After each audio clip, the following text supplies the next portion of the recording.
बघता क्षणी तोंडाला पाणी सुटेल अशी आंबट, गोड, तिखट कच्च्या कैरीची चटणी आज आपण बघणार आहोत। ही रेसिपी बनवण्यासाठी अगदी 5 मिनिटं लागतात, झटपट होते आणि खायला तर अप्रतिम लागते। चला तर मग रेसिपीला सुरुवात करूया। सगळ्यात आधी ह्यासाठी लागणारे साहित्य बघूया। कोथिंबीर घेतलेली आहे, कैरी घेतलेली आहे, हिरव्या मिरच्या 2 ते 3, लसणाच्या पाकळ्या, साखर। सगळ्यात आधी कैरीचे आपण साल काढून घेऊया आणि त्यानंतर त्याचे छोटे छोटे तुकडे करून घेऊया।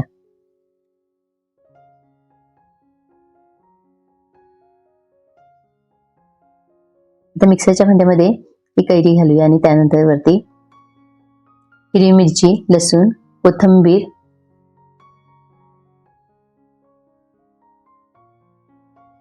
अर्धा चमचा साखर, चवीप्रमाणे मीठ आणि अगदी थोडंसं पाणी घालून मिक्सरला फिरवून घेऊया।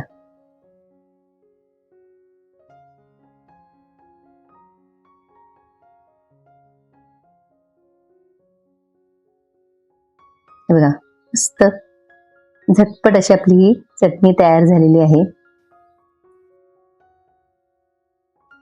खायला खूप छान लागते, अप्रतिम लागते। तुम्ही जेवणाबरोबर तोंडी लावू शकता किंवा समोसा, वडापाव कशाबरोबर ही चटणी खाऊ शकतो। खूप छान लागते आणि सगळ्यात महत्त्वाचं म्हणजे झटपट होते। तुम्ही सुद्धा ही रेसिपी नक्की करून बघा। तुम्हाला माझी रेसिपी आवडली असेल तर माझ्या चॅनलला लाईक, शेअर आणि सबस्क्राईब करायला विसरू नका। थँक्यू।